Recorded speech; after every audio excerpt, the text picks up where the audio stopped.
नमस्कार शेतकरी मित्रांनो, आपल्या राज्याचे मुख्यमंत्री एकनाथ शिंदे यांनी आचारसंहिता लागण्याआधी अनेक मोठे निर्णय घेतले आहेत। त्यापैकीच एक महत्त्वाचा निर्णय म्हणजे कापूस व सोयाबीन भावांतर योजना। तर शेतकरी मित्रांनो, कापूस व सोयाबीन भावांतर योजना या योजनेसाठी राज्य सरकारने 4000 कोटी रुपये मंजूर केले आहेत व ते शेतकऱ्यांना मिळणार सुद्धा आहेत। परंतु शेतकरी मित्रांनो, कापूस व सोयाबीन भावांतर योजना ही नेमकी काय आहे, कोणत्या शेतकऱ्यांना हे 4000 कोटी रुपये मिळणार आहेत, कसे मिळणार आहेत, त्याच्यासाठी नेमकी पात्रता काय आहे व तसेच अटी व शर्ती नेमक्या काय आहेत, त्याची संपूर्ण अगदी ए टू झेड माहिती आपण या आजच्या व्हिडिओच्या माध्यमातून पाहणार आहोत। त्याआधी शेतकरी मित्रांनो, तुम्ही हा व्हिडिओ शेवटपर्यंत पहा। चॅनलवरती नवीन आला असाल तर चॅनल सबस्क्राइब करून ठेवा आणि बेल नोटिफिकेशन ऑन करा, जेणेकरून असेच आणखी नवनवीन व्हिडिओ हे आपल्यापर्यंत येत जातील।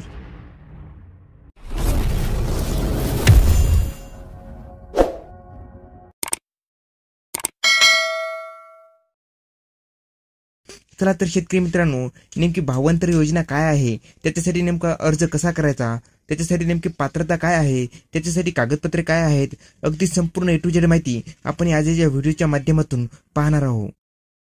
तर शेतकरी मित्रांनो, सुरुवातीला कापूस व सोयाबीन भावांतर योजना नेमकी काय आहे ते आपण अगदी सविस्तरपणे पाहूया। शेतकरी मित्रांनो, तुम्ही इथे बघू शकता, भावांतर योजना म्हणजे कोणताही शेतमाल हमी भावापेक्षा कमी दराने विक्री केल्यास मिळालेली किंमत आणि हमी भाव यातील तफावत शेतकऱ्यांना अनुदानाच्या स्वरूपात दिली जाते। म्हणजे शेतकरी मित्रांनो, पिकाचा हमी भाव 1000 रुपये प्रति क्विंटल आणि बाजारभाव 800 रुपये प्रति क्विंटल असल्यास सरकार शेतकऱ्यांना 200 रुपये प्रति क्विंटल अनुदान देत असते। शेतकरी मित्रांनो, राज्य सरकारने कापूस आणि सोयाबीनसाठी भावांतर योजना लागू करण्याचा निर्णय घेतलेला आहे। शेतकरी मित्रांनो, भावांतर योजना मध्य प्रदेश सरकारने यापूर्वी लागू केलेली होती आणि या योजनेच्या अटी व शर्ती निश्चित केलेल्या होत्या। या योजनेसाठी शेतकऱ्यांनी नोंदणी करणे आवश्यक आहे। शेतकरी मित्रांनो, नोंदणीकृत शेतकऱ्यांनी त्यांचा शेतीमाल अधिसूचित बाजारात विकणे आवश्यक आहे। सरकार बाजारभावावर लक्ष ठेवते आणि MSP आणि बाजारभाव यांच्यातील फरक शेतकऱ्यांच्या खात्यात जमा करते। म्हणजे शेतकरी मित्रांनो, तुम्हाला आता हे समजलंच असेल। शेतकरी मित्रांनो, समजा पिकाचा हमीभाव 1000 रुपये प्रति क्विंटल आणि बाजारभाव 800 रुपये प्रति क्विंटल असल्यास तुम्हाला जे काही क्विंटलला मागे 200 रुपये असतील ते 200 रुपये तुम्हाला तुमच्या खात्यामध्ये दिले जातात। यालाच कापूस व सोयाबीन भावांतर योजना असे म्हणतात। म्हणजे शेतकरी मित्रांनो, तुम्ही जर का कापूस विकला असेल किंवा तुम्ही जर का सोयाबीन विकले असेल, जो काही त्याच्या मागे हमीभाव असेल ते हमीभावाचे पैसे थेट तुमच्या खात्यामध्ये येणार आहेत।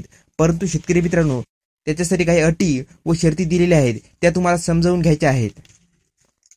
शेतकरी मित्रांनो, सुरुवातीला आपण पाहूया, मध्य प्रदेश राज्यामध्ये सर्वात प्रथम सोयाबीन व कापूस भावांतर योजना ही लागू केलेली होती। शेतकरी मित्रांनो, मध्य प्रदेशने सोयाबीनसाठी भावांतर योजना राबवली होती। भावांतर योजनेत शेतकऱ्यांना भरपाई देण्यासाठी 3 प्रकारचे सूत्र त्यांनी आखलेले होते। एखाद्या शेतकऱ्याचा विक्रीचा भाव हमी भावापेक्षा जास्त असेल तर कोणतीही भरपाई मिळणार नाही। म्हणजे शेतकरी मित्रांनो, एखाद्या शेतकऱ्यांचा विक्रीचा भाव हमी भावापेक्षा जर का जास्त असेल तर त्याला कोणतीही रक्कम मिळणार नाही। परंतु जर त्या शेतकऱ्यांची विक्रीचा भाव हा हमी भावापेक्षा कमी असेल तर त्या शेतकऱ्याला ती रक्कम मिळणार होती। तर शेतकरी मित्रांनो, आता अगदी सविस्तरपणे माहिती पाहूया, सोयाबीन व कापूस विकल्यावर भावांतराचा नेमका फायदा काय। राज्याकडून कापूस व सोयाबीनला भावांतर योजनेसाठी 4000 कोटी रुपये मंजूर। शेतकरी मित्रांनो, आपल्या राज्याचे मुख्यमंत्री एकनाथ शिंदे यांनी राज्याच्या मंत्रिमंडळाने कापूस आणि सोयाबीन उत्पादकांसाठी भावांतर योजना राबवणार असल्याचे जाहीर केले। त्याच्यासाठी 4000 कोटींचा निधीही दिला। पण शेतकरी मित्रांनो, निवडणुकीच्या तोंडावर शेतकऱ्यांना खुश करण्यासाठी ही घोषणा केली अशी टीका सुद्धा विरोधक करत आहेत। कारण सरकारने मागील काही वर्षात शेतकऱ्यांसाठी कांदा अनुदानासह ज्या योजना राबवल्या त्यात भीक नको पण कुत्रा यावर अशी गत झाली। शेतकरी मित्रांनो, सरकारने सायंकाळी 6 वाजेपर्यंत कोणत्या कालावधीसाठी ही योजना असेल, योजनेचे नियम आणि अटी काय असतील हे स्पष्ट केले नाही। कारण यापूर्वी ज्या राज्यांनी भावांतर योजना राबवल्या त्या शेतकऱ्यांनी माल विकण्यापूर्वीच राबवल्या। पण शेतकरी मित्रांनो, महाराष्ट्रातील शेतकऱ्यांनी आतापर्यंत 80 ते 90% कापूस आणि सोयाबीन विकलेले आहेत। त्यामुळे या योजनेची अंमलबजावणी नेमकी कशी केली जाणार आणि याचा फायदा नेमका कोणत्या शेतकऱ्याला दिला जाणार याबाबत अद्यापही स्पष्टता नाही। शेतकरी मित्रांनो, भावांतर योजना हंगाम सुरू झाल्यानंतर जाहीर केली तरच शेतकऱ्यांना फायदा होतो। राज्य सरकारने आज भावांतर योजना जाहीर केली, पण खरं तर कापूस आणि सोयाबीन उत्पादकांना नोव्हेंबरपासूनच हमीभावापेक्षा कमी दरात कापूस आणि सोयाबीन विकावं लागलं. शेतकऱ्यांनी जवळपास 85 ते 90% कापूस विकला, तर सोयाबीनची विक्री ही जवळपास 70 ते 80% गेली. त्यामुळे सरकारने आज जी भावांतर योजना जाहीर केली त्याचा फायदा प्रत्यक्ष शेतकऱ्यांना होणारच नाही असं वाटतं.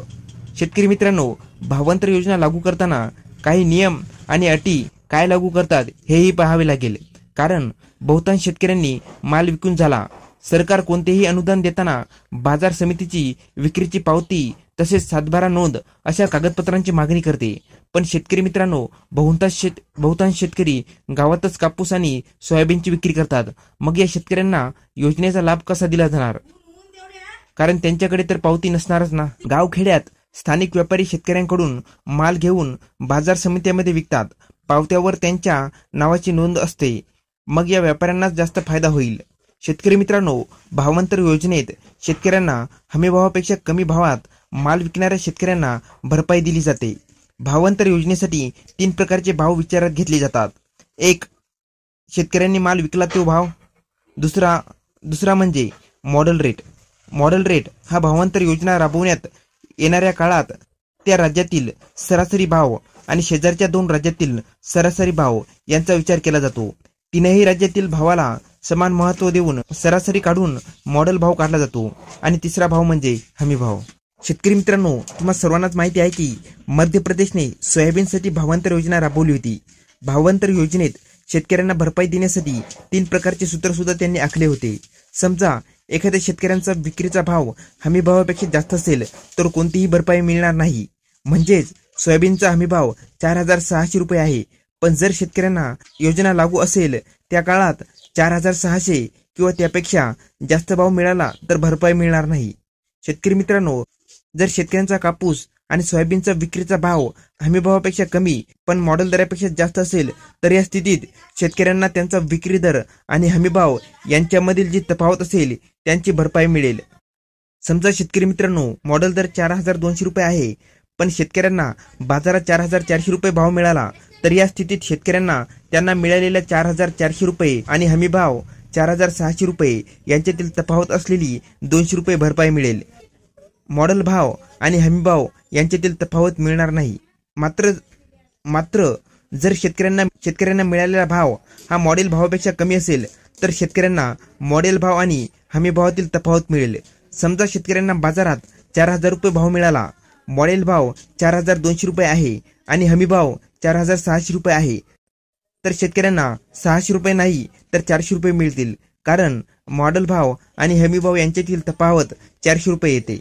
तर शेतकरी मित्रांनो, ज्या कोणी शेतकऱ्यांना आता कापूस व सोयाबीनची विक्री झालेली आहे अशा शेतकऱ्यांना सुद्धा ही रक्कम मिळणार आहे. परंतु शेतकरी मित्रांनो, सरकारचा अजून GR यायचा राहिलेला आहे. जसा GR येईल तशी मी आपल्या चॅनलवरती संपूर्ण माहिती आपल्या चॅनलवरती घेऊन येईल.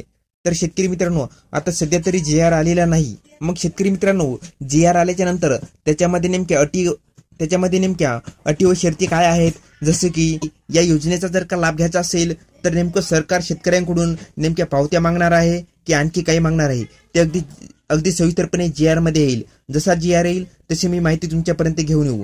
तर शेतकरी मित्रांनो, याविषयी अशाच आणखी नवनवीन माहितीसाठी आपल्या KK मराठी GR या युट्यूब चॅनलला लाईक, शेअर आणि सबस्क्राईब करायला विसरू नका. धन्यवाद शेतकरी मित्रांनो. जय हिंद, जय महाराष्ट्र.